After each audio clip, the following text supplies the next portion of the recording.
Hello everyone, and welcome back to another stream. I'm Carmen.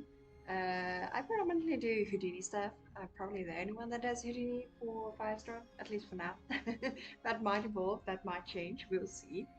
So we've been making a lot of progress with this lantern. It's not at a level I'm happy with it yet. I would like to do some further detailing, some further optimization. And I want to build more controls. I always want to build more controls. Um, so for today, first priority is I want the ability to remove the bottom section. And by that I mean if I get my concept, let's get a concept. Come on, QRF. Okay, got that, got that. Okay. So you'll notice, quick disclaimer, this is not my concept, this is not something I made. I could not find the original person that made it, otherwise I would provide credit, of course. But bottom line is I'm using this for inspiration, so to speak. I'm not looking to create a one-to-one. I'm basically taking the principle of it and altering it to suit my needs. So, you'll notice the one on the left has, at least it's on the left for me, hopefully it is for you as well. Um, yeah, bottom line is I'd like to create one with a flat bottom as well. So for that, I need the ability to change it. So, plan is I'll probably maybe utilize a switch node. So I can switch between one or the other, basically. Now, for the one in the middle, that's a bit more difficult just due to the way I'm mirroring my archways up and down. So I'm not sure if we'll be taking a look at that today, but who knows? Possibly we will. So yeah, bottom line is I want to build a switch for the bottom, so I can choose whether I want details at the bottom or not. A little bit of organization probably because, as I mentioned, when was it? Last week Friday, we've got a bit of a chaotic mess here. Um, I've started organizing it. I've probably got two areas of the node that's relatively organized. Those two areas being this part, which is, if I remember correctly, related to the roof. And then I've got this part that's really, really organized and condensed down because future me will thank me if this is organized because I can guarantee you if you open up an old network, um, you're gonna have trouble figuring out what's going on there. So without further ado, let's figure out where we've got our roof coming from. And as I mentioned, that is at the top here. Now, the big question is, at what point does placement come into play? I suspect it's here. I wonder if match size has the option to include either both or not match size. What's it called? A switch. Let's do a switch. Let's see. Right, so I'm going to implement one that has both. One that only has the one, and one that has the other one. So then we could, in theory, switch between just the bottom, or both. In theory. Yeah. Brilliant. Okay, that was easier than I thought it would be. Now instead of taking this merge down into that network, we're going to take the switch and plug that into there, and I'm just going to remove the old one, otherwise we've got an overlapping network. Right, brilliant. Now the switch is fantastic, it does work, but I don't want the switch to be controlled from this point, just because it clutters up my network. Quite honestly, it clutters up my network because I don't want to have to move through my entire network to find a specific control. Now for my roof, I did do it that way. I've got a separate control for my roof that alters the shape, prominently alters the shape, and a bunch of other settings. Now I could combine this with my other control, but the reason I did it this way is there's a pretty good chance I'll utilize this control again in future networks. So I wanted to keep this like it is so that I can make an HDA. And that HDA could then be implemented in a newer network because it involves the majority of the techniques I typically use with modeling, in Houdini that is. A lot of what I do is using lines and curves for that matter, because I really love the cathedral type of look.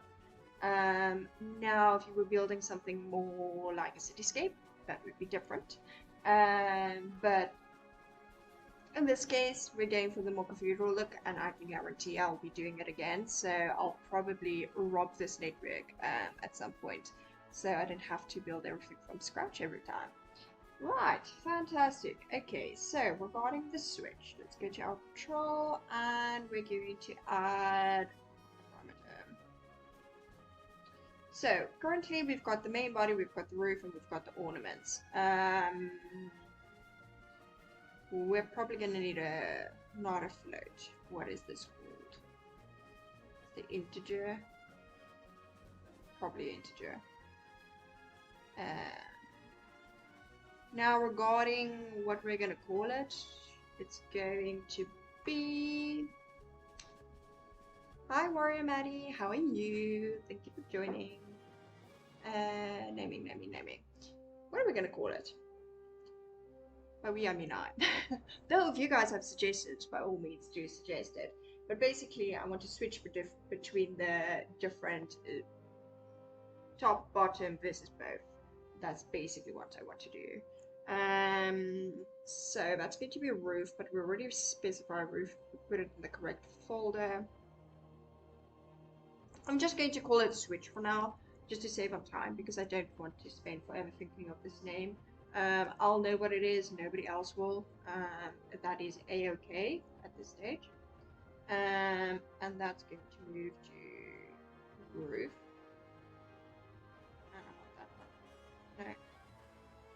Roof height, roof ornament height. Okay, that's fine. Switch. Yeah, we'll keep that like that. And then we'll accept. Brilliant. So that's going to be on the roof, and we're going to copy the parameter, and we are going to go to switch paste relative preferences. And now, in theory, we should be able to switch between these without it going bonkers. Brilliant. Now, this is for... How do I put it? This is specifically for the roof. We've still got... If we merge this back together, we've still got the little ornaments at the bottom, which is not practical for the roof to stand upon. The roof, sorry. The floor. Obviously, it can't really stand like that. I mean, we can implement feet. We could implement feet. Okay, that's maybe something we can look at. We can maybe look at implementing feet on the bottom. Or not, depending. Would it have feet though? I don't know. We'll think about it. But my main priority was finding a way to switch between these two. In theory, we could switch between those as well, but that'll look a bit funny. That'll look very, very funny. So, in theory, we should keep it like that, or this. And then the next choice I can kind of make is, do I want to keep the ones at the bottom, the little pieces, ornaments at the bottom, and if yes, do I want to connect it up to the same switch? Because maybe there is a scenario where I do want to be able to control them separately. So it's really a case of deciding how complex do you want this to be. In my case, I like complexity. I love playing with the different parameters. So yes.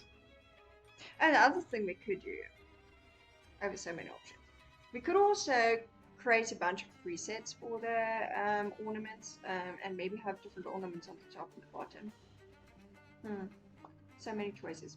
Okay, focus, focus, focus, focus. So what we're going to do next is, I think we're going to connect these bottom ornaments to a similar switch. It's going to be connected to the same control, but it's going to be a different switch. And then we'll have the ability to control it how we want, basically. But it will be connected to the top and the bottom, because I don't think I would keep these on the bottom without the roof, because it just looks a little bit silly. This just looks better than this with these little nubs at the bottom. So let us do that. Now the nubs at the bottom is coming from, I believe it's over here. That is roof ornaments. Yep, we're good. Now we've got a bit of a cluttered mess over here. As I mentioned before, we will need to organize this at some point. Again, by we I mean I. I will need to organize it. So, let's just quickly see what we've got over here. That one is the top ones, and those ones are the bottom ones. So, we can implement a switch. Now, this is also getting combined at some point. But instead of doing it that way, we're going to do a merge. So currently, these are getting merged down at the bottom of the network, where everything else, where all the parts come together, basically. But instead of doing that, I want to merge them at this point, so that I can utilize the switch in the same way I did another network, which is, like, let me just think what the order was. I think it was that one, and then that one, and then that one. We'll see. Base relative reference, and then we're going to merge it all together with the switch included. And then in theory, if we switch between these, our ornament should follow. Brilliant, it does. Okay, so that is sorted. Went quicker and smoother than expected. Can you believe it? That rarely happens. So we've got that. Let's look at our concept. Where's my concept? Right. So the next thing is, I don't necessarily want this little dingle dangle at the top to be, how do I put this, on the top and the bottom, because if you're hanging it, you would hang it from the top, not the bottom, so it would be a little bit silly to have it on both. So we're fixing stuff today. All those broken things that I wanted to fix forever ago, yeah, we're doing that. So let's merge that just to see what we're working with. Now this is going down into a cooperative point, and that is taking it to the top, and that's getting merged at that point, which is fine, but that's going to make it very, very difficult to get rid of the little dingle dangle at the top, because this is then getting transformed onto the top of the bottom, right? To do that. So in theory, rather than, now let's see what this is doing. Okay, so I can't split it off at that point. So really, really do not want it at the top and the bottom. What can we do? What can we do? Right. So, you see what that's doing. Right, so this removes it from both, as planned, right? And then what we could potentially do is reconnect it to specifically the top one, which is that one. But I just need to see how this was getting moved into the correct space. And that's over there, I think. No. Yes. So I was not copying to points, which would have been ideal. It would have been ideal if I was copying it to the top point, because that means it'll still, I can copy it. I can copy it to the correct point at any point in the network if it was based upon the top point. So let's do that. We've got a line. The height of the line does have a control, so we're good on that.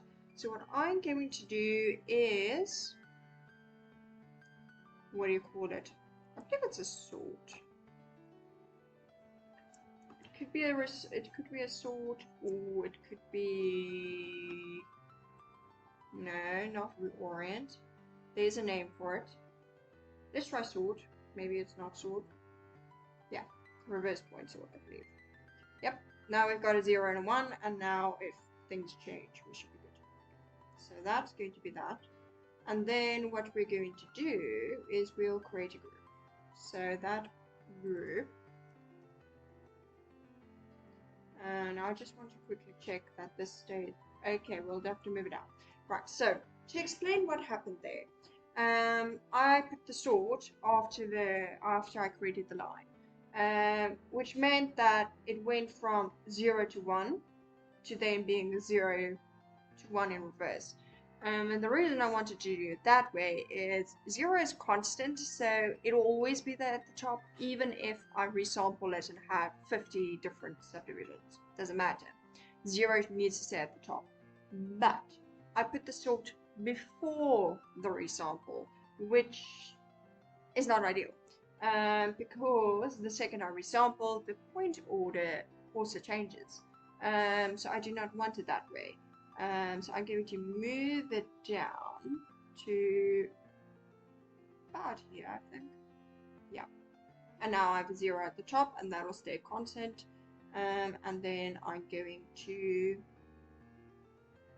do a group based upon 0. Because that's just going to work best in this case. So that's going to be ornament top, I think. And this is going to be group name, that's fine. I believe that should be 0. Just see. Let us see. Let's go to geometry spreadsheet so I can actually see what's going on. So that's going to be top, bottom, and inspector's geometry spreadsheet. Houdini is paid software or free like Blender? Technically free. It's technically free if you do Apprentice. Apprentice is free. The downside is you cannot do commercial work with it. In other words, you cannot get paid while using the software. So you can't use it for freelancing or stuff like that if you have an Apprentice license. Just due to, well, how it's set up. The Apprentice license is designed so you can learn how to use the software without having to invest money into it. So there's that. But it is technically free. The only restriction you have is your render resolution is capped by a lot. I can check the exact dimensions because you can obviously render in Houdini. So that's going to be Houdini Apprentice.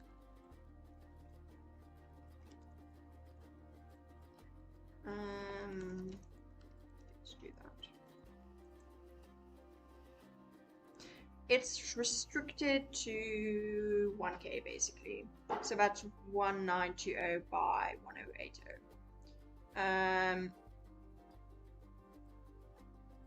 But that's what I get for using AI for the answer. The actual answer is it's restricted to 180p by 720p. But for the rest, it's free. You have access to all the nodes, you have access to everything. I have paid for the full version before, but as I'm not currently using it for commercial work, I don't pay for it. I just use Apprentice because it does what it needs to do. If I need to render, I export to Maya and I render in Maya. You can render in Blender, of course. You can export and render in Blender. Maya is just my software for it. So that is the reason I render there. But yeah, bottom line is you can do basically everything. You could otherwise. It's just kind of make this smaller a little bit. But yeah, bottom line is by all means get the Apprentice version. It's really fun to play with. And I think that's the best way to learn. Just playing around with the software, especially because, yeah, it's free. Free as learning it. Right, so we've got our point order from 0 to 1, and the thing I wanted to check,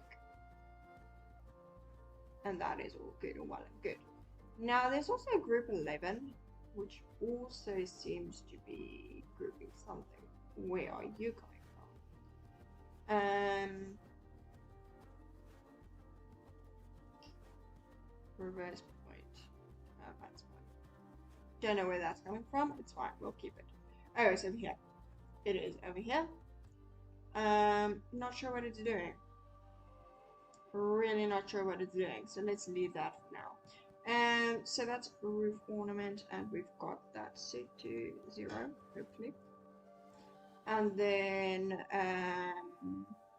what else do we want to do? This is going to be point. It's going to be point.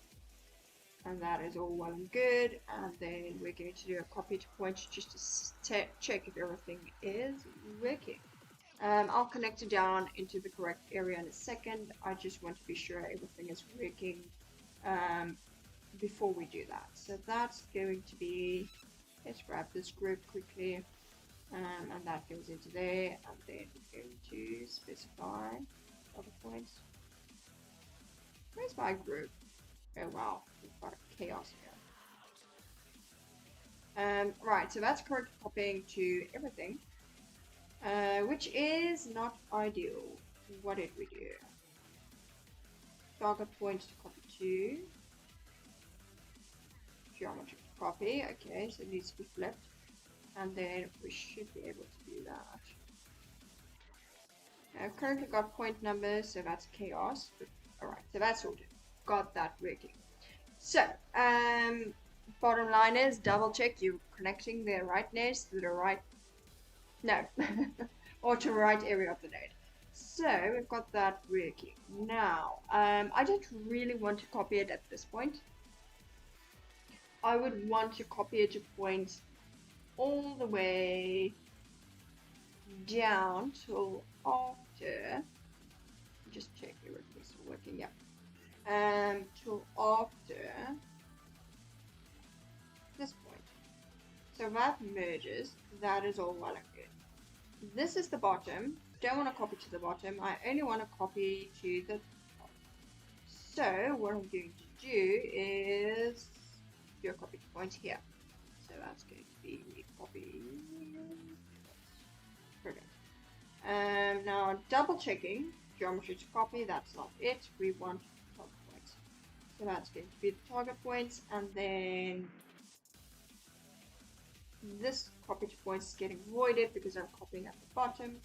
And then I'm actually going to move this because it's off to the side and I actually want it closer to where I'm connecting it to because it's not doing anything at the top. At least for now. Might move it later. Alright, so that goes into, no, not everything, just that bottom, and that copies to that. And then, do not worry about that chaos, we're just going to specify ornament chart. Alright, okay, so the reason that's not working is it's now selecting all the zeros. So how are we going to avoid that? How are we going to avoid that? Because we're at the group at, let's say, this point, But the problem now is as follows. We're copying this around with the revolve, basically copying it around with the revolve, which means I've now got a million zeros at the top, which is not ideal because that means that when I copy, I'm going to get, how many do we have in the revolve? 16. I'm going to get 16 circles. So that is not what I want at all. Now this is the nature of Houdini. You do something, you see if it works, and if it doesn't work, you try again. So, I suspect that is why I did it the way I did in the first place. So as an alternative, what can I do? I'm just going to quickly move these back up. And then remove the copied points because apparently that is not an option. Right.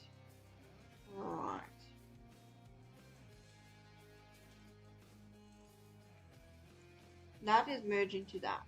We've no longer got our circle thing. What if...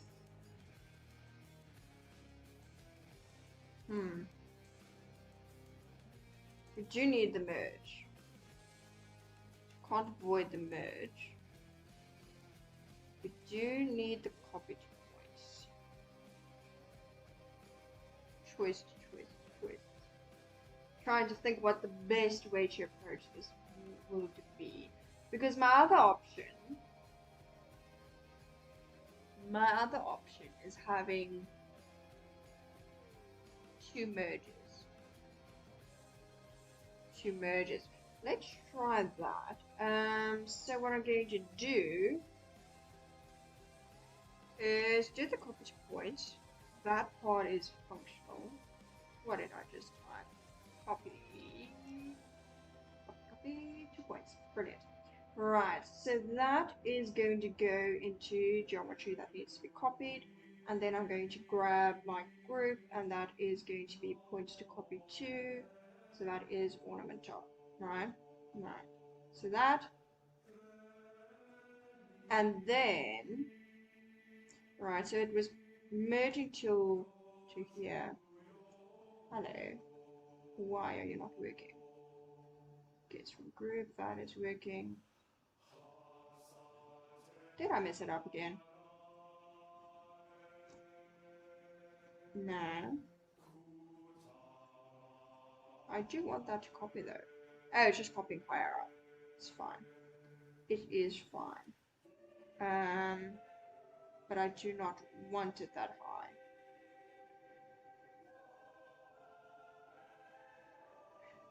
Alright.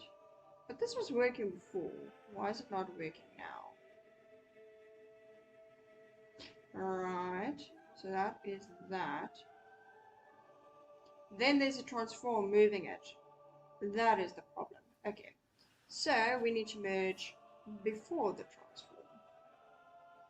Now this is why transforms mess you up, because it does chaos like that. So let's do that. And switch that around. And that does not work either. Why does that not work? Revolve. That is all well and good. Let's just add another merge. I want to see at which point this network breaks. So let's plug the revolve in, plug that in. And this is at the center of this network. Right, okay. Got it. Remember how in the beginning I said that this is based upon another parameter and it's procedural, but basically if I scale the ornament, this scales moves up. Doesn't scale, it moves up. But I have since decided I do not want to base it upon scale. I want to actually copy to the individual point. So instead of that, we're going to delete channels, 0 this transform. So it's now at the center of the origin, and Now again, this is at the wrong place because this is prior to the copy, so let's see if that is actually functional now. And that goes into that, that merges together. I wonder if I can offset it a little bit, make it a little bit bigger, possibly, because that looks a little bit iffy. So, let me think how I'm going to approach this. I could copy it into after the transform. Maybe we switch that around. No, I can't do that. Can't do that. Can't do that because, as I mentioned before, if I move the copy to points down further, my problem is as follows. Getting my thoughts in order here. We've got multiple points due to the roll. So I can handle this one of two ways. I can either... Why do I even have a transform actually? Let's get rid of the transform altogether. And then we just scale this one up. And make it thicker.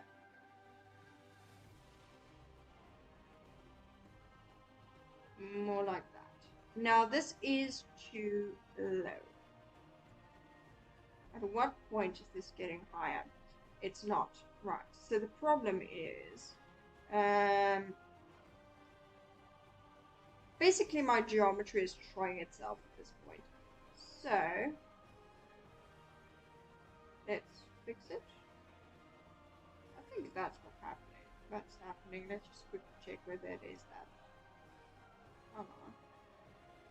It's not that. Okay. That is fine. We'll work around it. Let's see. Copy to points. That's working.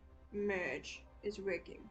The thing I'm happy with is the height of this thing. It's also too small. So let's just make that bigger. The problem with making it bigger is it's technically no longer centered of origin. Yep, okay, found the problem, found the problem. This is at the center of the world, perfectly centered, which is brilliant, except it's not. Because now if I scale it, it scales uniformly at the center of the world. I do not want that. I want it to scale from the ground up.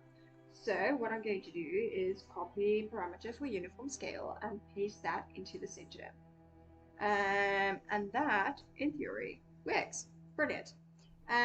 So it now scales the way I want it to scale. And now if I copy the points and merge this, it should, in theory, work. The only downside is, yes, it does work, but it connects at a really odd place. So maybe we want to do it at like, no, maybe 7.5.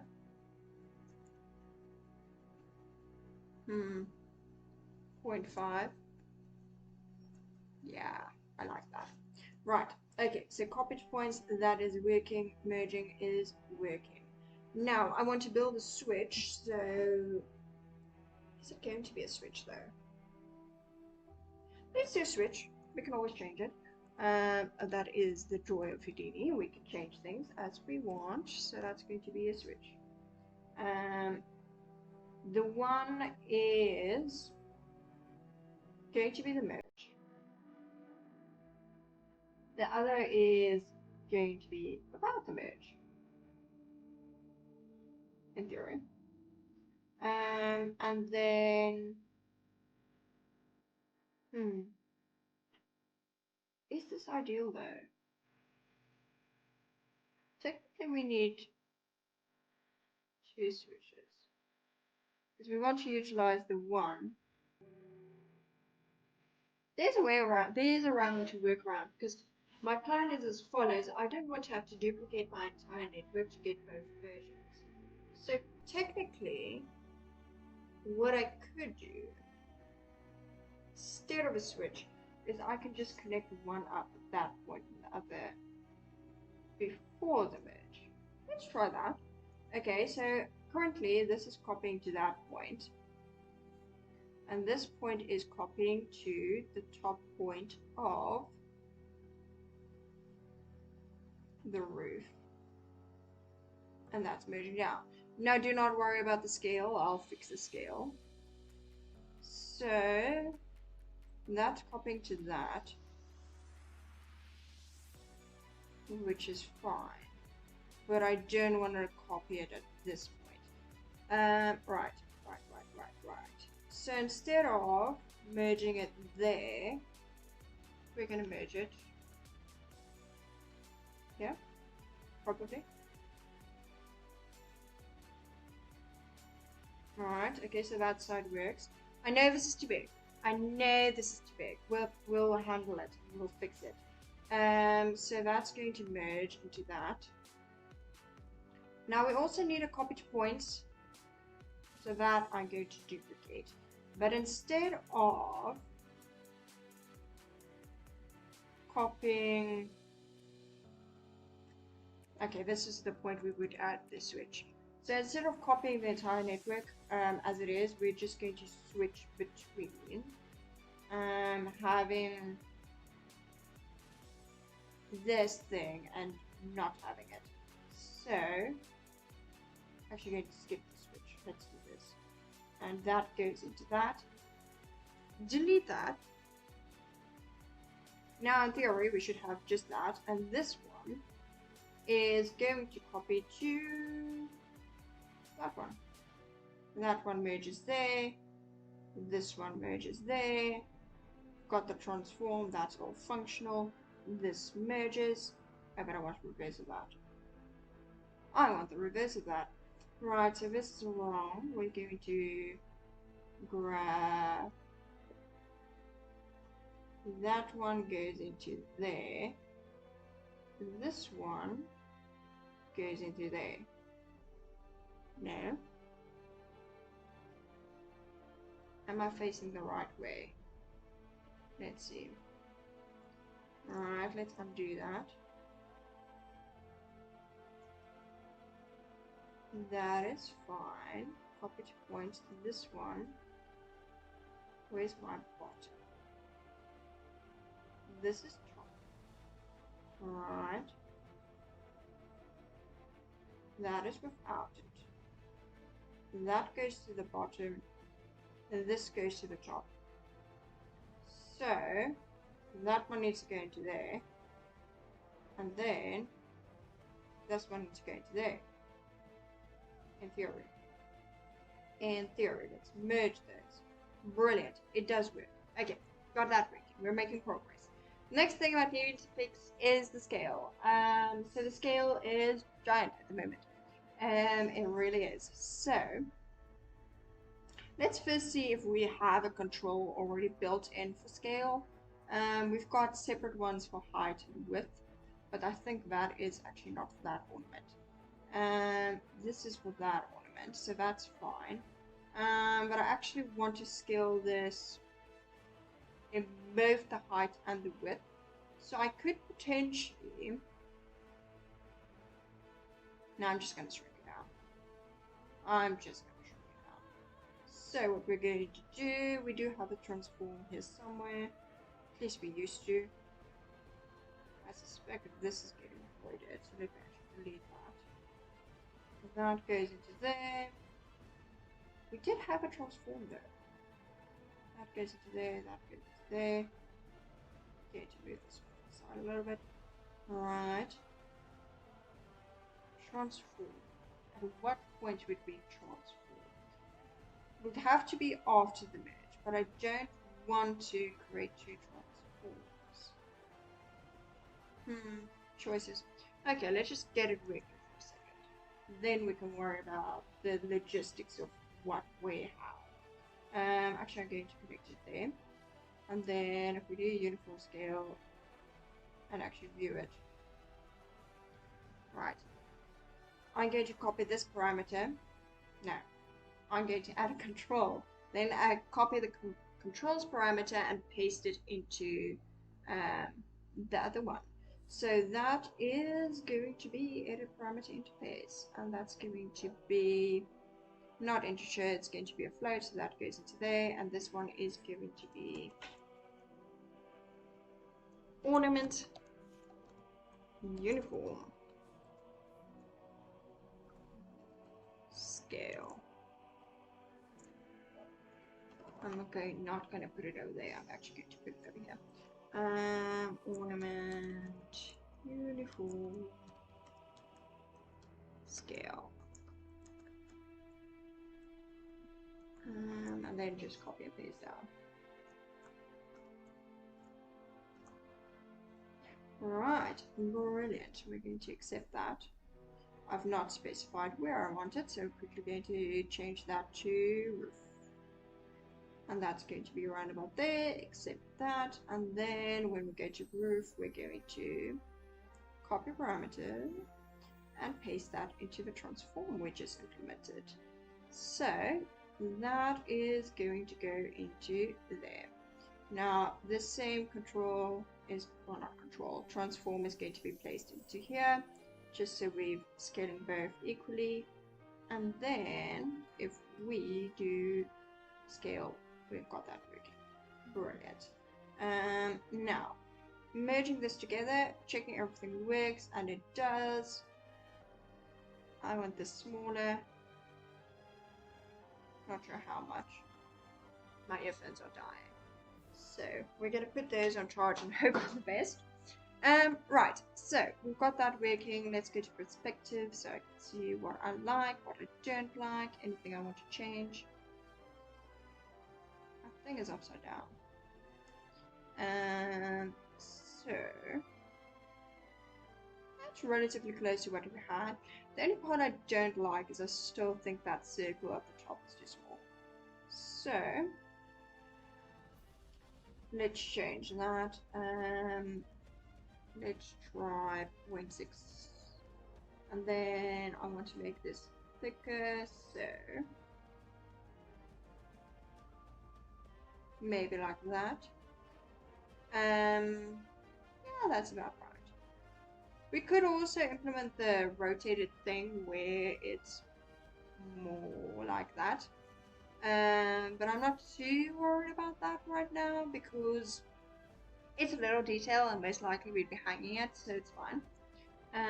Alright, let us see whether everything still works. So we're going to go down, that is merged, let's check our control. So things I want to check is whether the switch still works and whether, yeah, just the switch basically. So that works, brilliant, that works, can you believe it? Right, so moving on. What else do we want? Now at the moment we've got a very plain thing at the top.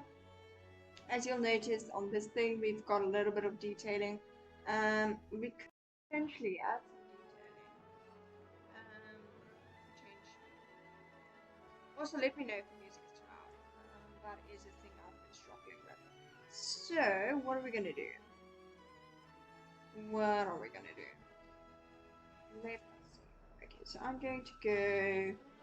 This is implemented at the sweep, so we could in theory adjust the width within the sweep itself. So to do that, let's explore that. Go to the sweep, and then we can apply scale along. And I wish there was a way to mirror this network, but well, not the network, the graph basically. There, however, is not. So we're gonna struggle because I have to, quite frankly, eyeball it. So that goes that way. We do not want that. Right. Let's think how we're gonna implement this. If we take that, that is technically the top. So that is also not what we want, I suspect. On the sides. So the sides are technically in the center somewhere. In theory. So if I'm not mistaken, let's just put that in a logical place.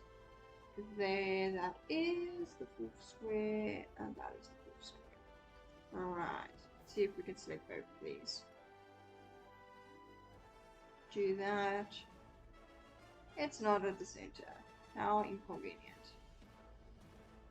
Let's see.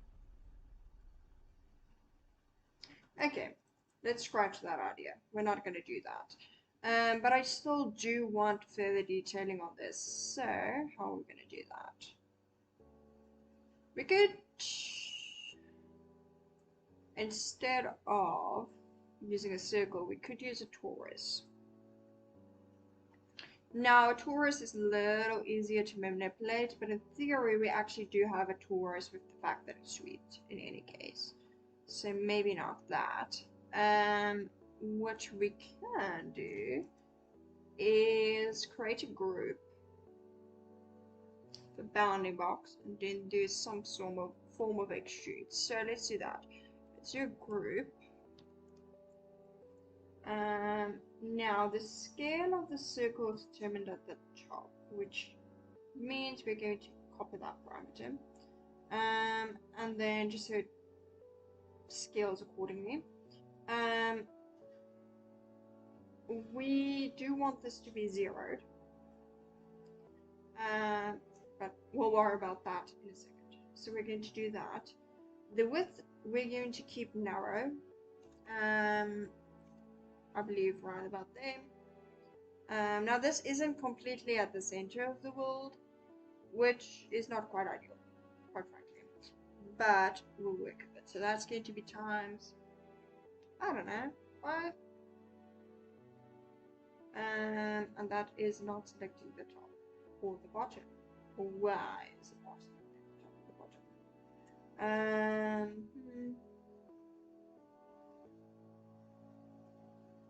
Alright. So let's do that, 0.2. The problem with this method is, as I scale the circle, I believe our geometry is going to move. And it's not going to be selected correctly. Actually, it works. You know what? It works. I'm going to leave it. Let us do that. And then, what else? We're going to do extrude. So that's going to be poly extrude.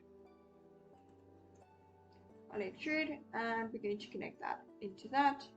And we're going to specify the group. First, give the group a name, very important. Let's call that circle extrude. Why not? And then that is a primitive, so that is all well and good. So we're going to do circle extrude. And then we are going to extrude it. Now this is a little bit similar to what we have on the other thing, on the reference, but that is fine for now. I'm going to create a little bit of an inset, maybe, no. Let's do output front, another extrude, and this one is going to be not that. We're going to do extrude front, create an inset. Why aren't you? Crushes. Hi, Exile. I'm not sure how to pronounce your name. I'm sorry. Crushes you in mushroom of ice cream. Well, ice cream is brilliant. What can I say? Alright, so that is that. The front, I am getting the front group, but this is not offsetting in the way I want it. That's fine. I've also got distance. I think. Right, brilliant. Got that. Just axis is fine. Brilliant, thank you. I'm terrible with names. I've never been good at names. I'm a reader, not a talker, so I never really learn the pronunciation of most words, especially names, because I read them, so I never hear them, and so therefore my pronunciation is always off. Right, so that is also going to be front. And is there a way to, there should be a way to specify that I do not want to preserve groups. Brilliant. So the reason I say I do not want to preserve groups is I'm also grabbing the front group for this one. So the front is basically, if we look at this, These are the faces we've selected. Um, those same faces are getting extruded outwards. If we specify extrude front, we mean that those faces that was initially selected are the front faces, and I therefore want a group for those front faces. So due to that, if I use that function twice, I've now got two overlapping groups. So that'll mean that I'll be selecting these, but I'll also be selecting the initial front group. Not ideal. So by turning preserve groups off, that basically means override or delete the previous groups. So basically that's what I'm doing. And the reason I want to do this is because I want to extrude again, not offset or not inset. I want to extrude that. Maybe inwards, maybe not. Do I want to extrude inwards? Do I want to extrude outwards? No, inwards. It's going to be inwards. And I want to reduce the initial distance by a little bit, just to... Ooh, I'll fix it in a moment, because these are obviously playing off each other. So that goes to that, and then we fix it. Brilliant. Okay, so we've got that. I think this insert needs to be a little bit more extreme. And then what I'm also going to do is, I wonder what the point numbers are doing on this. That's 46. I might have to do it before this point. Because what I can also do is I can implement a sort so that we can add. Let's try. Because my thought process is as follows. If I implement a sort, I can do like little extrudes everywhere with every second edge or face selected or something like that. Might not work, but if it does work, it'll be brilliant. So, because further details are fun. That's going to be a range. Group by range, do that. Plug this into that. Take that into that, and then put that in second one. Not quite what I had in mind. But yeah, no, but that's not gonna work for a thing. What if I put that at 2, this at 1? Can I flip it? I cannot flip it. How inconvenient. Because I technically want the vertical, not the... There should be a way to flip it.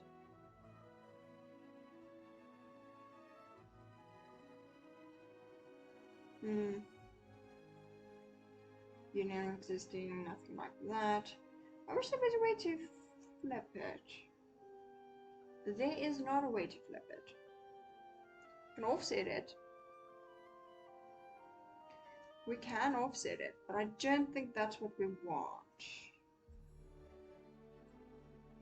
Well, let's see what it looks like. If I don't like it, I can always delete it.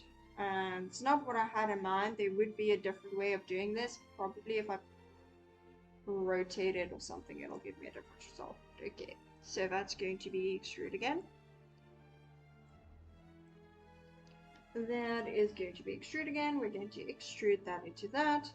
And then we're going to specify the group range. Oh, no, we're not going to do that. Let's first specify group name. Yeah. And this is going to be not group 1. It's going to be pattern selection. Why not? Let's do pattern selection, and then we are going to select pattern selection. Brilliant. And then do the distance. That is very interesting, but I'm not sure whether that's what we want. Looks a little silly. No, we're not going to do that. And the other thing I wanted to check is if we rotate this 90 degrees, whether it will work more in the way I want it to work. Now, in theory, this won't change anything. In theory, it won't. but maybe we get lucky. So that's going to be 180, not 180, 90. That's not what I want either. Let's try zero that one out. Try 90 in this direction. Brilliant. That is group by range. No. Okay, so for the group by range to work, we in theory need to implement it before all of these extrudes. In theory. So let's do that. And do it at the sweep point. Or we need a torus. We probably need a torus. Because if I use a... Let's just do an example of that. If I use a torus, and I plug that into that, and that goes into there, it does that. Which is what I want. I do want this. So, So I could replace everything with a torus, or I could forget about this plan and do something else instead. Which is probably the option I'm going to go with, honestly. So let's forget about that plan. Keep it at our base level thing. We've got all these extrudes. I believe this one is technically voided now. This one, what are you doing? I think that's the one that's creating the indent, so that's fine. We do want that. So let's connect that up to that. That goes into there. We should be good. Let's view the whole thing and see what we're working with. Brilliant. Now, I do not like this at all because this thing is too narrow. I suspect if we use 4 instead of 2, we'll be better off. So what are we going to do? And by 4, I mean 4 rows. Because right now we've got 2 rows selected in this area. So let's do that. And that's going to be group, and that's going to be by boundary region, and that's going to change to maybe 0.4. And then that kind of makes more sense. Sort of. More or less. And now this is such a small detail, I'm not even sure whether it's worth it. But be that as it may. Now that's extruding there. I'm going to change the offset a little bit. Maybe make it thicker, maybe not. Maybe make that a little bit thicker, maybe extrude a little more.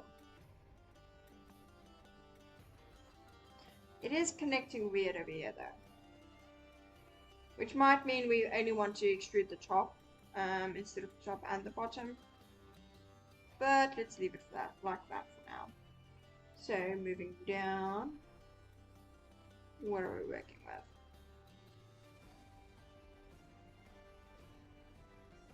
I'm really not sure whether I like this detail or not. Let's quickly undo it.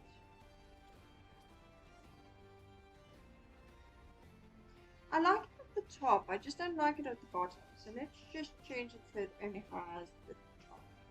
So to do that, we're going to change the boundary region. So let's view that. Let's review that. That is determined by that. So what we can do is we can also copy the scale. Not the scale. The uniform scale, copy parameter, and that's going to get pasted into this group, and that's going to be pasted into the center, and that's going to be times something like 2, also 5 probably. No. And 4, no, 3. So now we're only getting the top, and it'll look better. So let's jump down, and we have got that working. Fantastic. Right, so that's much better. I do like the detail at the top. Don't like it in combination with the bottom, because the bottom clips really weird into this area here. I probably need to resolve this intersection here in some way in any case. I probably need to boolean them together and cut like a section out, but eventually I'll get to that. The resolution is also a bit too low for me on that ornament, so I'm just quickly going to change the resample on the thing, on the ornament. So that's going to be resample curfew, and we're going to increase the number of segments, more like that. 19 is such an odd number, let's make it 20. Now, if this was a game asset, you would probably reduce it further. At this stage, I do not know what type of assets it's going to be. I'm mostly playing around and having fun. So yeah, bottom line is you have the ability, because it's procedural, to later down the line reduce the poly count so that it's more game friendly, and then you can bake the high onto the low, add bevels, make it pretty, do all the things, and then you'll be good to go. Something I do want to do though is actually add the bevel to the roof, because I think it will look prettier. So let's do that. That is over here after the poly. No, that's the ornament, the roof.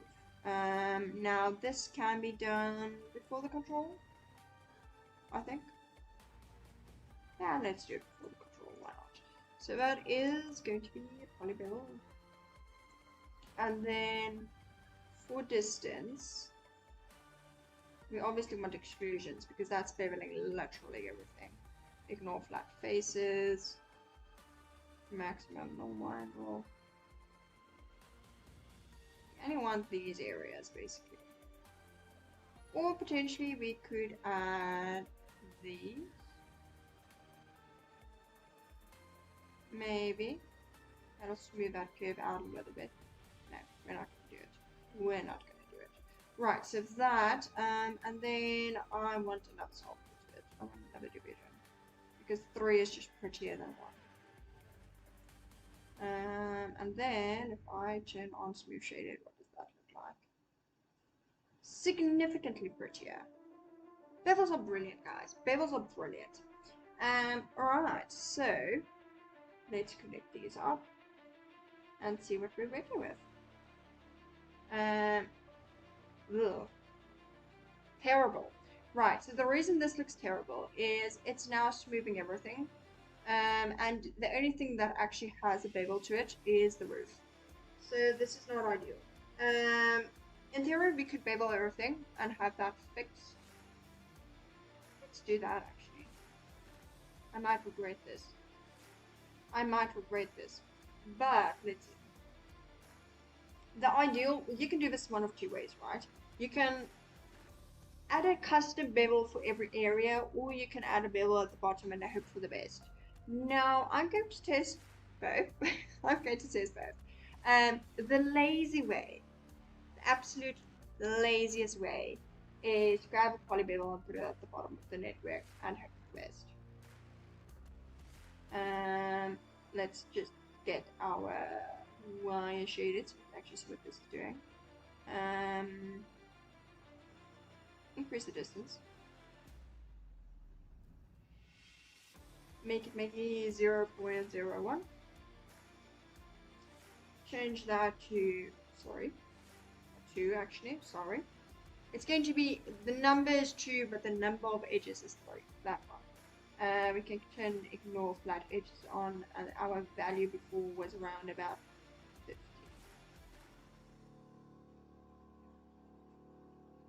And here we have a problem.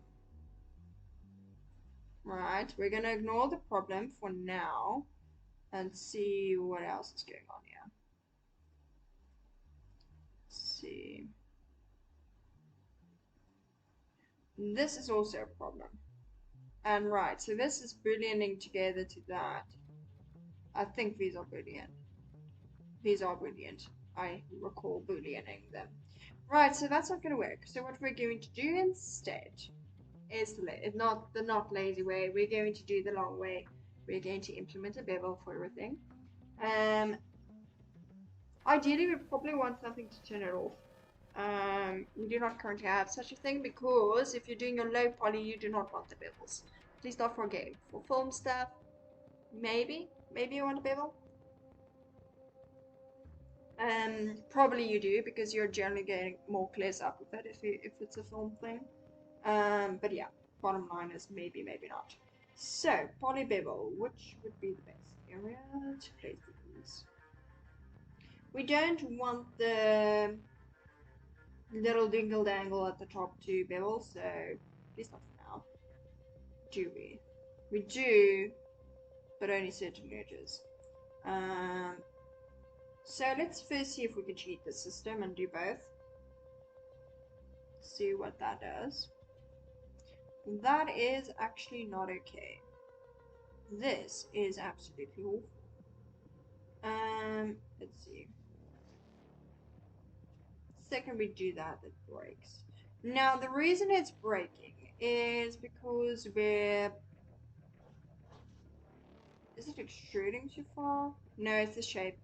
It's the shape because if we look at the shape of the original curve, which is over here, and if we revolve that, there's basically, to put it simply, overlapping points in the center, which is fine. But due to the fact that we're extruding, we can't actually join those things, those points, can we? Let's try that. Let's try a weld. Is it a weld? Fuse. It's a fuse. And see if it fixes it. Ah, we've now got a 0. And that would actually, in theory, solve our other problem we were having earlier, which was that there was multiple circles getting copied due to the overlapping points, but we've now fixed that, in theory. But does our group attribute still work? Alright, so that is the reason why I didn't do it before. Having said that though, do we really need it to extrude up to the top? If we add the bevel. Let's see what that does. That is gonna go maybe like that. And then if we reduce the extrude amount a little bit, that's probably going to look a little bit better. Let's do that. And then if we adjust the resolution a little bit, that'll also help. Because right now we've not technically got enough resolution for the top here, so let's actually do that. We'll sample it, and that's going to be... Why am I not getting more segments at the top? That's very annoying. I don't want 30 segments for this, but okay. We're working with 30 segments, it's fine. I'll build a bridge and get over it. That looks awful. No. We're not going to build a bridge. We're going to fix it. So instead of resampling, I can just do another resample. Let's do another resample. Why not? Before the revolve, let's just resample it here.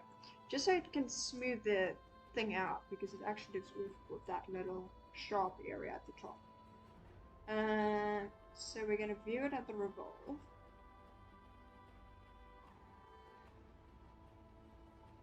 To do that, let's do maximum segments instead. Increase that. Straight edges subdivision. Does that look better? It does not.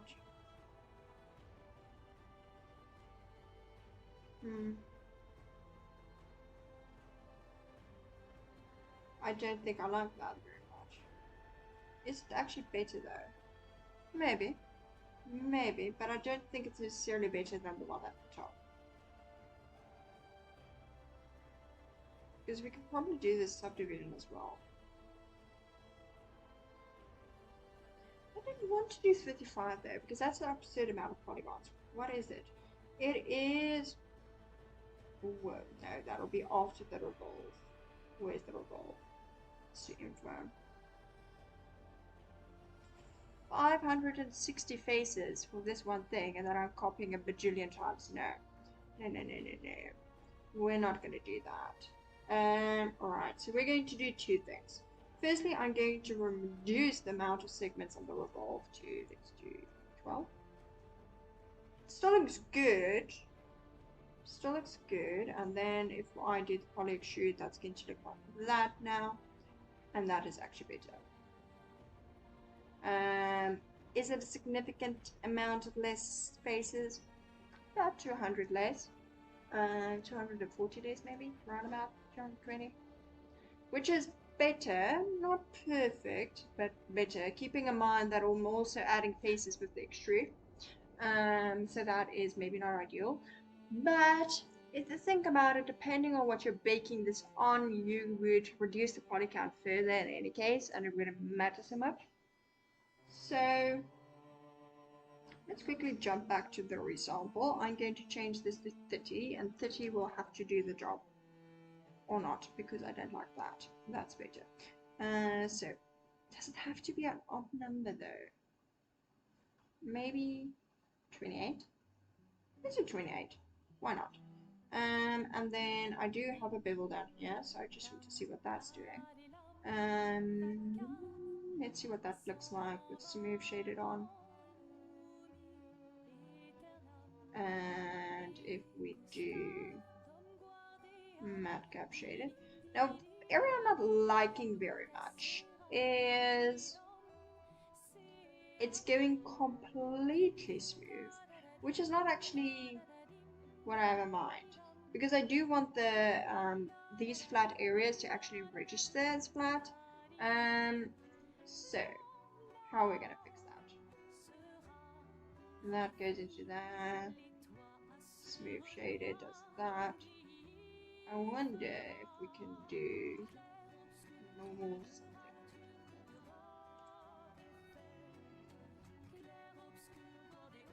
Ah, that's the one.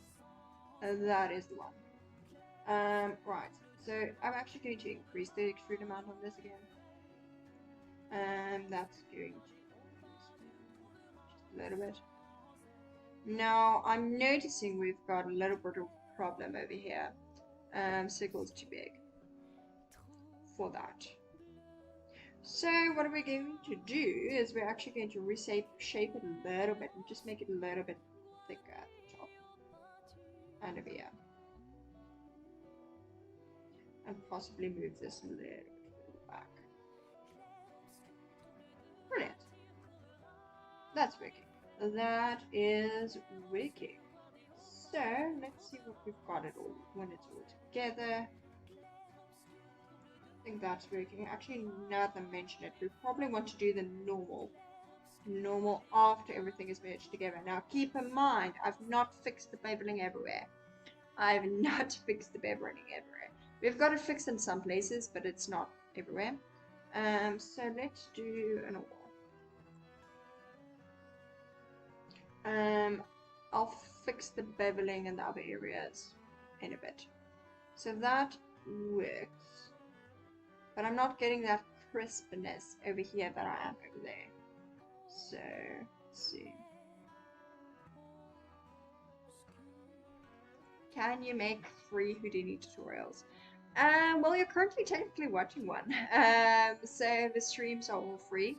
Obviously, you can subscribe and pay, but generally speaking, my tutorials that are free are all on Twitch. So we do that. In the future, Firestorm Studios will be making paid tutorials as well, but the streams will never phase out. You'll get our expertise on stream and for free.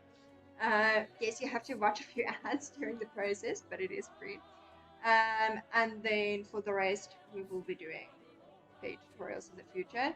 Firestorm Studios is a business, so unfortunately we do have to charge fees for our services, so to speak.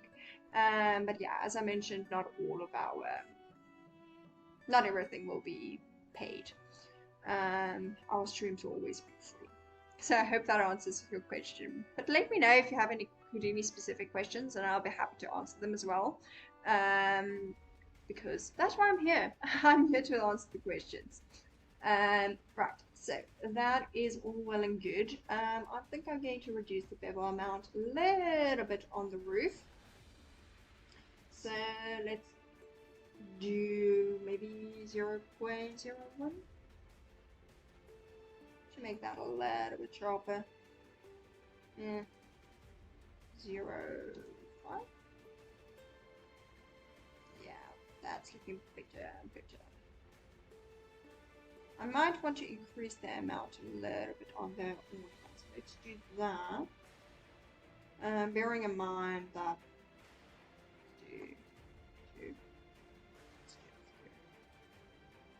let's just quickly see what this is doing. Right, so that is fine. What I'm not liking though is it's not beveling this corner. So I actually want to do that and reduce that amount. And then that is all well and good. Don't quite like what it's doing in the corner there. We'll work with it. Right. Maybe increase a little bit. Let's see. Let us see. No, too much. Do that amount. And then we're going to do that. And smooth shade it. I'll see you in a second. Right. So, do you have to know coding a script for Houdini? Yes and no. So I personally do not do coding or scripting. I found workarounds for not really having to do it. Now, there are some scenarios where it would greatly benefit you to know coding. For example, let's take this network I have here to build this lantern. I've not used coding once. Not once. For some of our other projects, I have. But for this one specifically, I've not needed to. So what coding is sometimes a quicker way of getting the result you want. And the basic knowledge of coding will help you, I'd say, work in a more optimized and quicker way. It oftentimes takes longer to get the result that you want if you do it with notes. Initially, it's not this way today, but initially, Houdini was pretty much solid coding. We didn't have all the pretty notes. You had to code everything. It was terrible. I think that was thankfully before my time. So yeah, bottom line is yes and no. You can get away with it without knowing it, but it will greatly benefit you to have that knowledge. But technically, yeah, you don't have to. It all depends, really. Why am I not in graphic view? Brilliant. So yeah, bottom line is coding is optional. At least that's how I see it. I choose to believe it's optional because I do not enjoy coding. It's one of those things. Let's see. Okay, so I don't like how this is connecting up. I do not like how that's connecting up. What I'm tempted to do is add like a donut shape in the middle to kind of cover that up. Boolean it to the roof. Could do that. A Boolean it to a roof will clean that area up a bit. That's probably going to be my next area of focus. It's going to be covering this up. Now, procedural modeling is not the cleanest modeling. It's just not, because you use a lot of booleans, there's a lot of intersections, etc., etc. So depending on how close you're getting to the object, you would want to clean this up and do a retopo on it and do all the pretty things to make it look better. But I mean, it's a lantern. How close are you getting to the lantern? So technically it's usable, but it does require some cleanup. So that is something to keep in mind. Right. So. Let's get a donut. I call it a donut. It's a torus. It's a torus. Alright, so that is at that point. Now what we can probably do is grab a torus. Start with a torus. And then this is going to get merged at some point, so we're also going to grab a merge. And then we're going to do that one goes into that one. Now we're going to have to check scale because this is giant actually. And then actually instead of doing a merge, we're going to do a copy to points. So that's going to be copy to points. And the reason I'm copying to points rather than doing a merge is I do not want to manually paste this torus at the top. I want to copy it to the top so that I don't have to worry about placement. Now this looks crazy, I know, but we're gonna fix it. So that is going to be top point. Now there's technically multiple top points. So even for most simulations like fluid and or destruction, flame, etc., it can all be done professionally even without having any coding knowledge. I wouldn't say at a professional level though. Eventually you will have to learn coding, especially for your fluid, destruction, etc., because that is, I would say, more advanced than procedural modeling. It's an area I've not delved in a lot because I am a modeler at the end of the day, so I do predominantly modeling. So yes, regarding Python, I'm not 100% sure whether Houdini actually uses Python, but let's see. Houdini, which code does Houdini use? What coding language does Houdini use?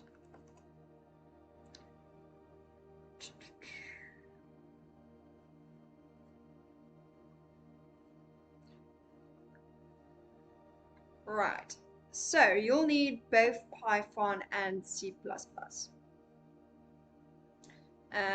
So basic knowledge, yeah, you can get away with basic knowledge. It really depends how advanced you want to go though. Don't be scared of code. I know it's a process to learn, but it is a valuable skill to have. I think if you have the basics, like if you can understand code and why it works and why it does what it does, you'll be okay. Because if you have the base knowledge, it's easy to adapt coding to work for your specific use case. For example, I worked on a robot, a procedural robot, and there was a specific scenario where I could not get the nodes to work the way I wanted them to, so I had to do coding. And I found the code for it online, but I had to change the code for it to work for my specific use case. Now I've got a very, very basic knowledge of coding, but that very, very basic knowledge of code was enough for me to adjust the code to work for my specific use case.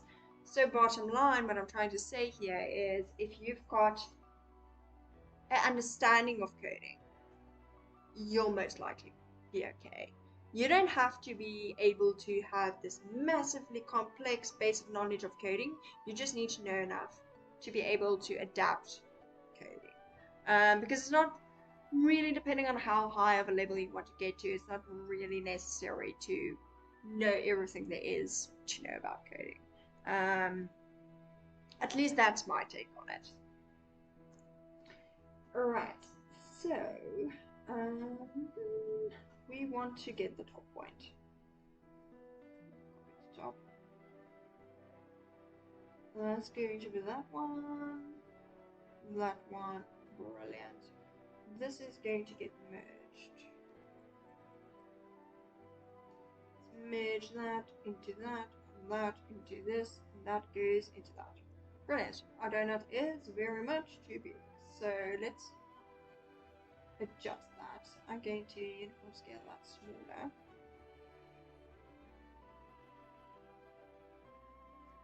And that's going to be thin as well. And then the other thing I wanted to do is actually I'm merging this, but I actually want to boolean it. So that's going to be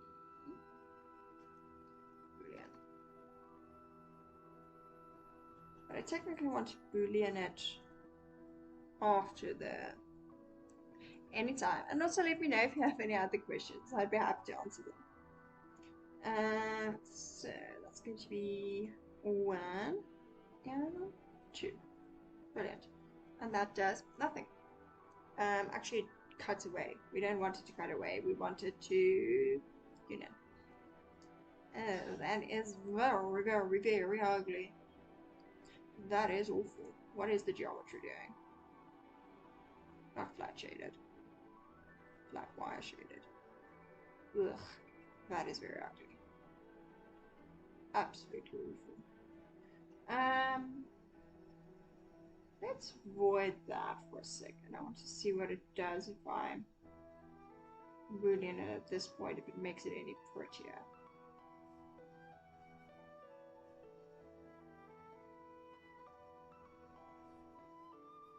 Oh, that is awful.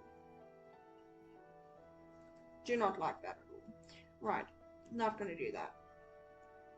We are going to keep the boolean. I'm hoping if I adjust the normals, that'll fix it. Might be too optimistic there. So let's see what that's doing. And we're going to change it to smooth shaded. And then jump back down because there is a normal at the end that's hopefully fixing things. Do I cover simulations in your lab sessions? I do not at this stage. I have done 1 or 2 simulations, but not at the level that I'm comfortable teaching it. I've done a lot more procedural modeling. As I mentioned, I'm actually a modeler. I just like making modeling more complicated than it has to be. So that's why I do it in Houdini, and it's fun. It's really fun to do in Houdini. But bottom line is at this stage I do not do simulations. Maybe in the future Firestorm Studios can branch out and we can do simulations as well. But at this stage we're still slowly building up a team that does different things. For example, I do most of the procedural modeling. Heather does a lot of stylized sculpting and topology and substance painter. We've got a concept artist, which is Peter. We've got Pat, he's also a sculptor. And well, he does predominantly sculpting, at least for Firestorm. So there is that. And then what else have we got? We've got Patricia. She does also a lot of sculpting, but she also does texturing. Her texturing is absolutely brilliant. It is also stylized. And what else have we got? We've got a lot of interesting stuff. Actually, check on Discord. We do have a Discord, by the way. So if you want to know when the sessions are, that type of thing, you can drop into the Discord and you'll be good to go. We've got a link somewhere that way down below. And then you can get the times and dates of all the sessions. So let me just check what I've got this week. We have got predominantly what I mentioned. Now we do have predominantly modeling, as the bulk of the Firestorm team is modelers, but we are branching out. Hopefully we can eventually convince some other parts of our team to do streams that are a little bit different than just modeling, because we do want to branch out. We are art stream after all. Can't just have one type of art. So let's see what we do here. I want to close that gap without going huge with the Taurus. That's about right. Maybe. I'm actually not happy with that. Let's try 1. Oh, that's way too much. 0.1. It's getting there. 1.5.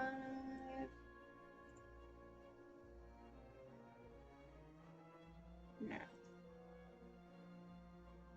It seems like I actually don't need a circle, I maybe need like a flat circle.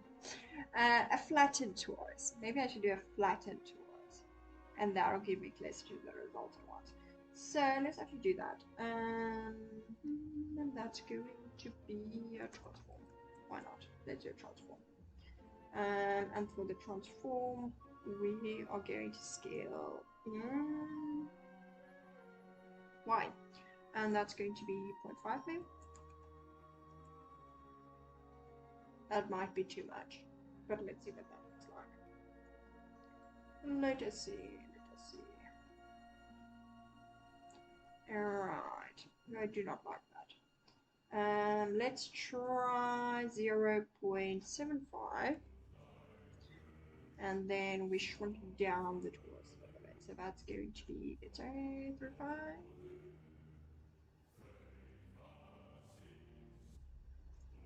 No, go away. Right, so that is that. I actually think that might have improved our situation. Let's just see what we were working with before and whether this actually improves it or makes it worse. Now I think that cleans that up a little bit. And this is getting brilliant, and that is all well and good. Brilliant, that is working. We're making progress here. Now my next problem is obviously when we were doing the beveling, this section here breaks completely, like completely. So what we're going to do is we're going to jump into this one or that one. No, it's this one. Right. Let's jump into here. No, actually not. What point is this copying to? Oh, which is the wrong part of the network. I think. Point. Copy transform. That is brilliant. Let's go flat bar shaded. Okay. So we need a poly bevel at this point. Poly bevel. And then we're going to increase distance. Not going to template it. I'm actually going to view it. And then we're going to ignore flat faces. That's very, very broken. And ugly. Asymmetry tolerance, that's not going to do anything. Convexity, what does that do? Net match. Not much. Why is this breaking though? Because it's very, very ugly. So that is going to there. What we probably need to do is probably a form of a remesh. Because at the end of the day, this geometry is terrible. Ingons. Let's do a remesh. It might not work. Let's see. Remesh. But this is going to give me triangles. Don't want triangles. What else? It's not a remesh. There's another node for it. What's it called? Not convert. It grabs it. No, none of that. Triangulate, no.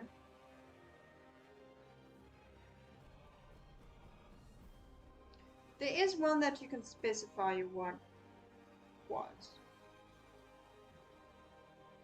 Apparently it's not this one. So do want quads. We'll work with it. Ugh, that's awful. That is awful.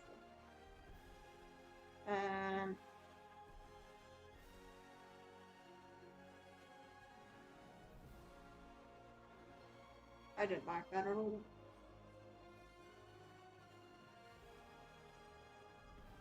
Let's do, I don't know, that amount?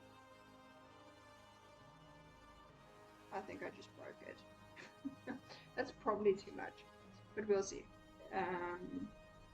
where that actually does anything. Because this is triangulated at the end of the day, which me and triangles are friendly. So I do not like it. I do not like triangles at all. Ugh. That is very, very dense. Let's do 0.01.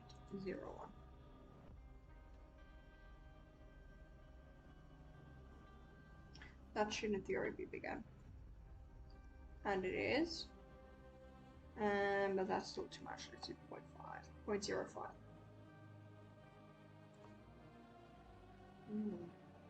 Too bad. I'm not even sure whether this will work with the bevel. Uniform adaptive. It's adaptive. That might have been a mistake. We'll see. Alright.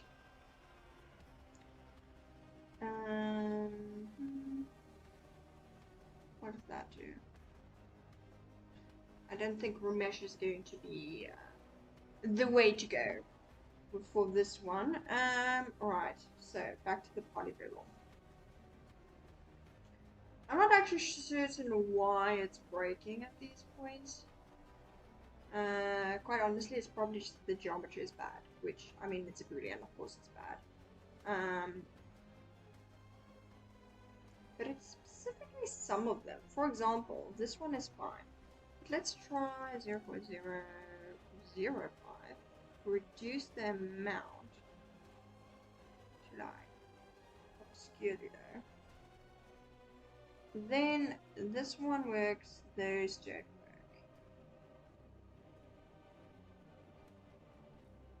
Let's do that. Ah, we're making progress here. So let's try 2.5. Please work. Please work. Pretty please, pretty please. Okay. Can I push it to 3? I can. I can push it a little bit. Okay, brilliant. We're making progress. Let's do 0.5.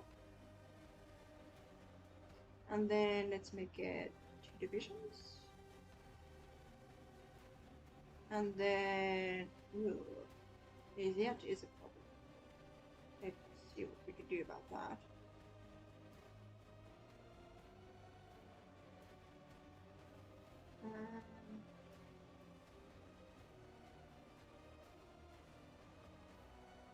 Apparently nothing. Apparently nothing. Okay, let's leave it as it is, in hope no one checks that closely. I know that it's there, but I think it's just 1 or 2 of them. So it might be fine. Now we've got a normal at the end, so I'm not going to bother with normals here. Let's see what it's doing.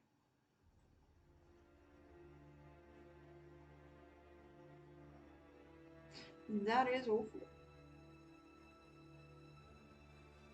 The normal is not fixing it. Let's see, what would we need for that to be fixed? Right, so don't like that. Let's quickly jump back into that network. Now, in this case, I should have checked the normal before I actually went out of the network. Did not do that, but it's okay. We'll work with it. Right, so that is that. For this to look better, we'll have to do what? Problem is, the second you smooth this, everything goes too smooth. So what if we reduce the bevel amount to, I know there's a little flaw, a bit more than a little flaw over there, but I'm not too concerned about that right now. I'm mainly concerned with making this look better, which I'm not doing a brilliant job of. Alright, but that is better.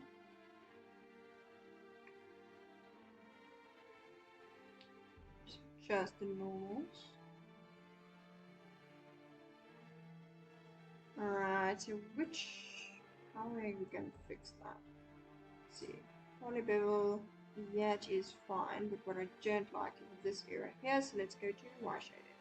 See what's going on. See if we ignore.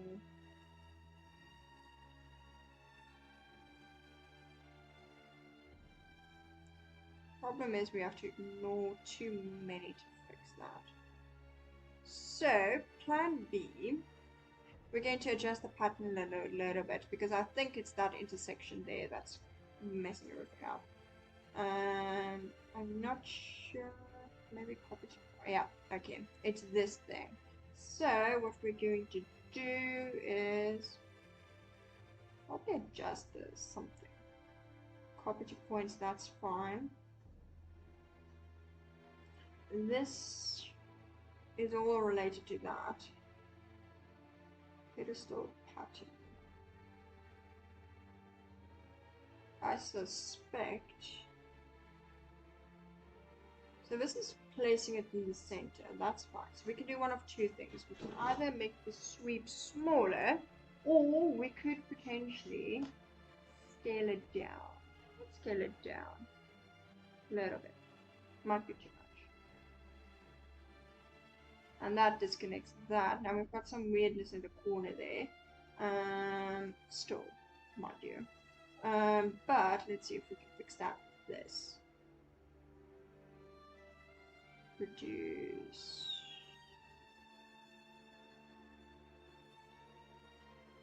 Why are you being weird? Why? Why? Right.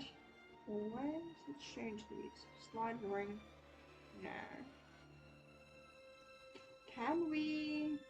Not gonna profile around? No, none. Complexity. Does that fix anything? No. It's not a division. Nope. Crease. I don't know why this edge is so weird. It's most likely related to the fact that we're working with a slightly this type of shape.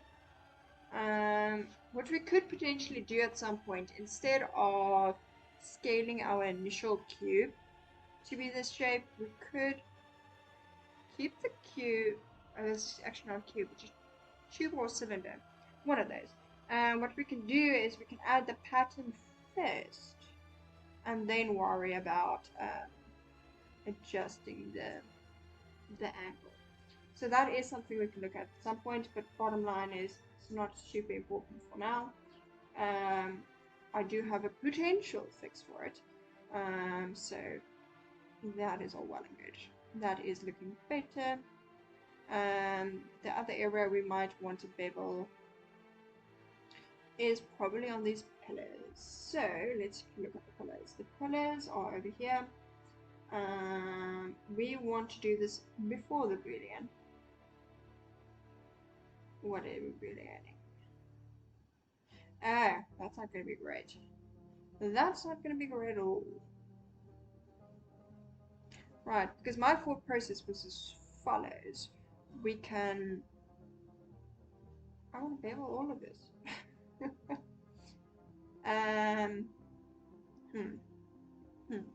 What we could potentially try. No, that's not going to work either.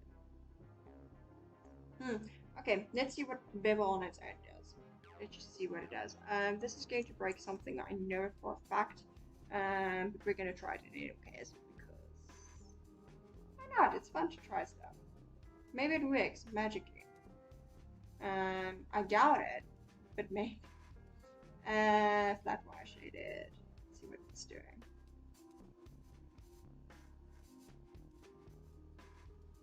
Just do that and then ignore.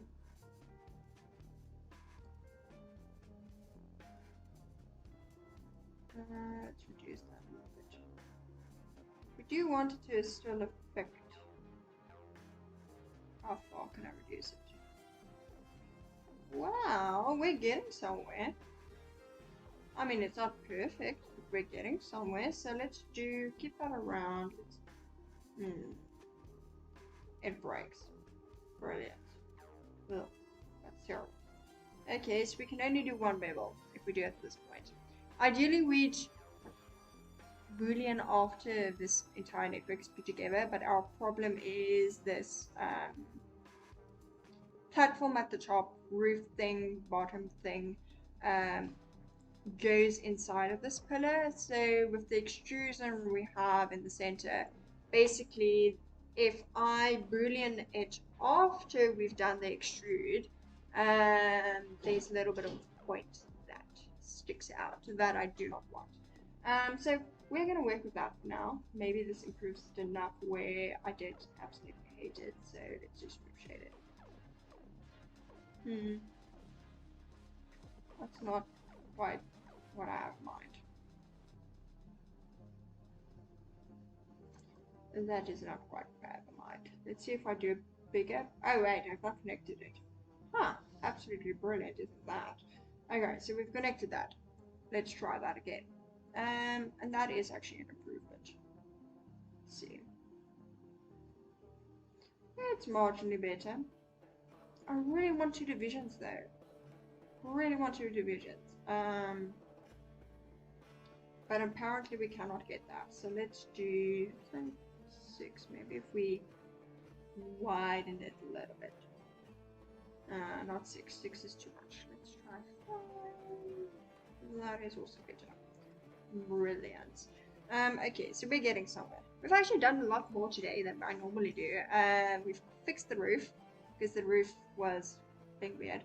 We've added a little ring at the top. We've added some controls. We've danced here. Okay, so that is going to be there. Now, as these things go, I need to check whether I break anything if I do some scaling around, especially for the width.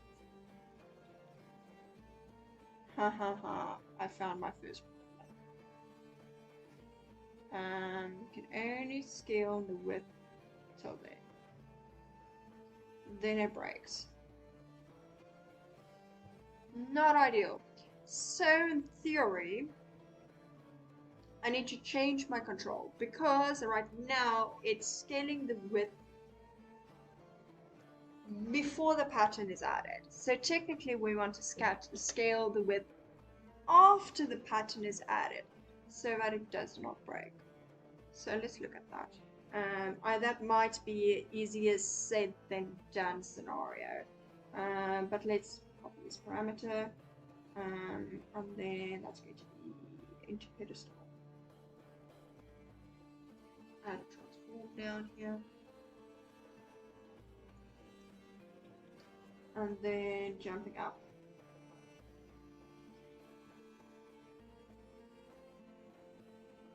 In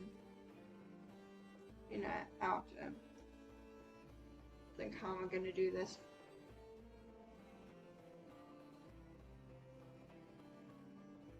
Ew, not like that.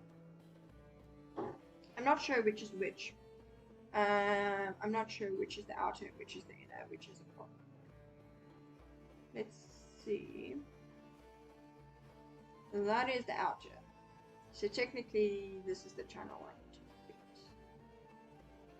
to delete channels, and that's going to be one.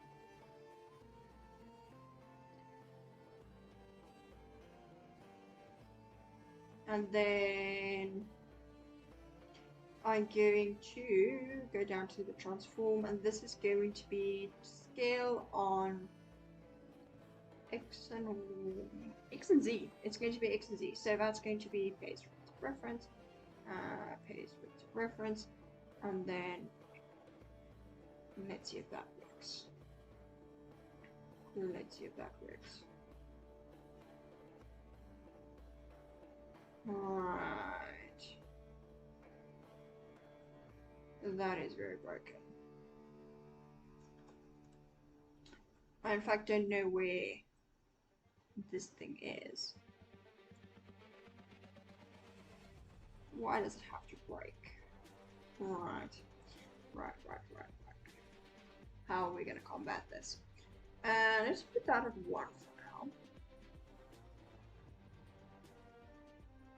It actually works at 1. It breaks after that. Oh, that's minus height, so that's why that breaks. But why does this break? Why does it break at that point? Is it just too high of a value? The thing is, it shouldn't be too high of a value.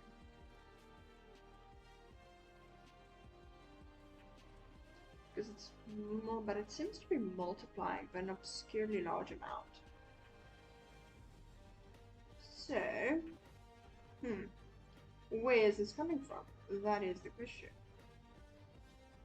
Let's void that, delete channels, and just do 1.5. I want to see where this part is working. 1.15. That is that. If we then do this, gets a bit wonky, but technically still works. I mean, the rest of this thing is wonky too at that scale. So let's see. Let's choose a number. 1.5. It still works. The main problem, however, is we've got some weirdness over here. So let's take that back to 1 and see what we can do about that. Let's go into the pedestal. I suspect we might have to reduce the angle by a little bit. So do. Alright, so that's actually breaking because it's not referencing. Come to think of it. It's breaking because it's not referencing. So, let's paste relative reference. Now this looks like it's breaking, but no, not that. Go back. Not minus. It's going to be times. But we do maybe a smaller amount, like 1. There's more stuff that's breaking, but we're going to ignore that fact for a second. And see. And we get that problem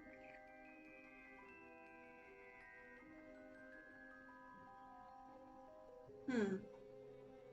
We've got our problems. Right, so let's delete that. Put that at 1. Which breaks my pattern. Which is also not ideal. I'm probably trying to make this too complicated. I'm probably trying to make this too complicated. We could do a flare at this point before the copy took place. But that's not going to stay consistent with the scale. Or is it? Right, let's try that. Let's do a flare. Is it a flare? No, it's not a flare. It's a bend. I think it's a bend. Let's see. It's either a bend, taper. It could be a taper. And then let's do set capture rhythm. Set view. Probably if I'm right about there. It's not in the center. 0 that. That is fine. Capture direction. Can I move this? Oh, that is crooked. That is crooked. Let's 0 that one out as well. Right, so let's just see what it does before I worry too much. Okay, so that's bending. Let's go back to perspective and fluctuate it.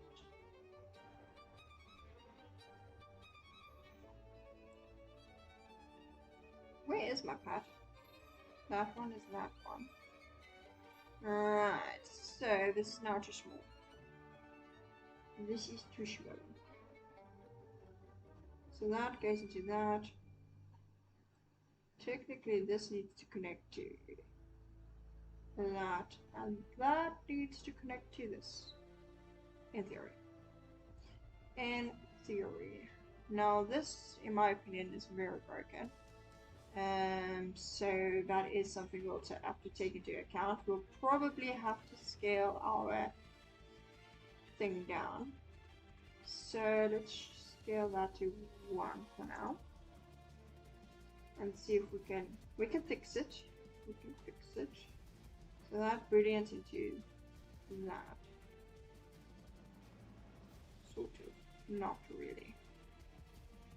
Why are you broken? I wonder if I got a rotation in this somewhere. Probably in the orient long curve. Okay, so that is something that was there. This still does not fix anything. What if we do the pattern, as I mentioned before actually, what if we add the pattern after the flare? So what we would do is, let's skip the flare. That is that transform, that is fine. Fuse is fine, we connected before the flare. Right. And that brilliance into that. Let's remove the bend. Brilliant those together. We're getting something. Now why is this boolean breaking? So that is fine. And this is fine. I believe we need to combine it after this. Maybe. Brilliant. Right, it's working. It's starting to work. What does this do? Copy and transform. Okay, it gives us the upper one. So we want to transform this before that. So do that. Now there is some stretching that's happening. So let's just adjust that on our pattern itself. So can I template the other one? Can I template this? No. Ghost of a show all objects. Maybe? No. Okay, we'll work with it. Right, so that is going to be bigger. So that's probably going to be, oh well, I say bigger. It's going to be wider. So let's scale on, see what we're working with, which direction is that? X. Let's just try times 2. No, not that one. 2, not 20. One of these has to do it. I might be on the wrong thing. Let's try that. And then see what that's looking like. Ooh, awful. Okay, so that's going to be 1.5 probably. 1, and this one is going to be 1.5.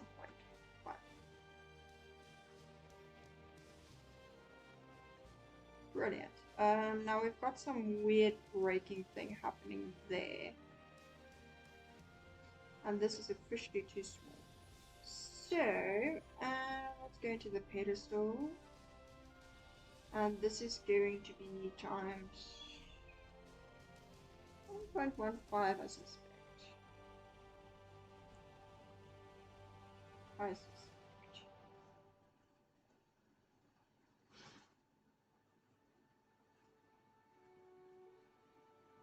Still too small. Alright, go back in. Okay, let's do 1.25. That's probably not going to be enough. Let's try 1.5. Why not? 0.5, and that's going to be 5. Oh, don't crash on me. It's going to crash, or not. We've got something weird going on here. Speaking of, because you'll notice we've now got a hexagon and not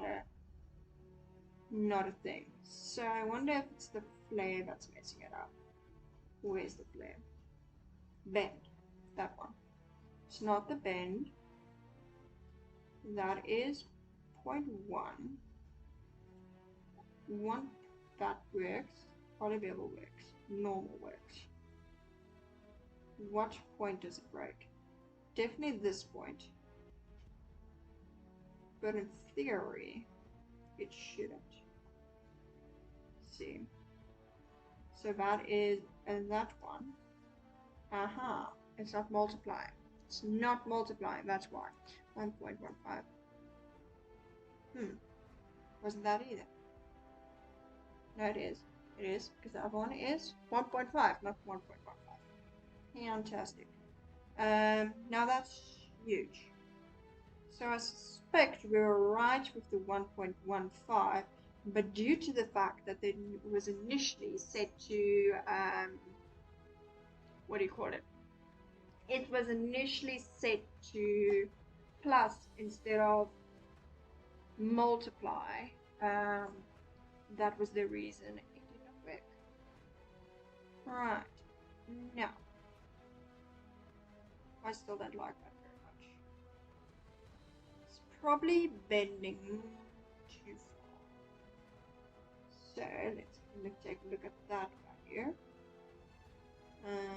Now the only problem is, I think we need to do our bend after the transform, because when we're scaling it, it's exaggerating the bend, which is not ideal. So let's disconnect that one, pop it into the middle here, do the bend,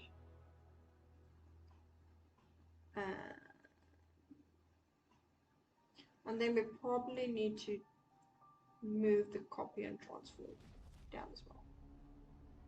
Right, so that comes after the bend.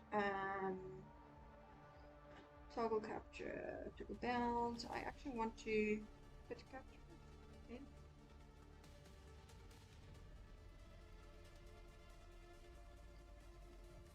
See what we're doing here.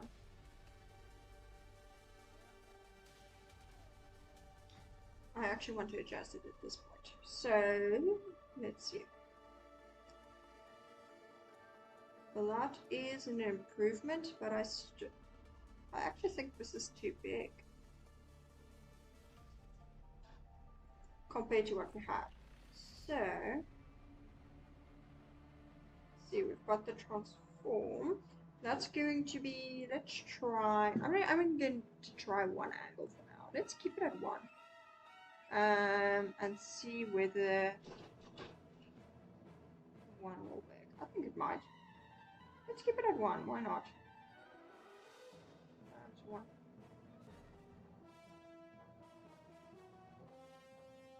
No, not enough.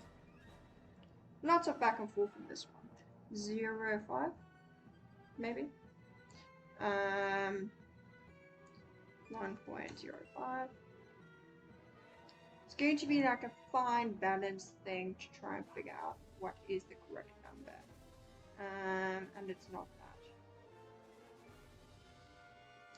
It is not that. So it's not 0.05. We could try 0.75. And of course, if we've mastered this, we still don't know whether it'll work if we actually change the scale overall. Because it maybe works for this width, but it might not work for any other width.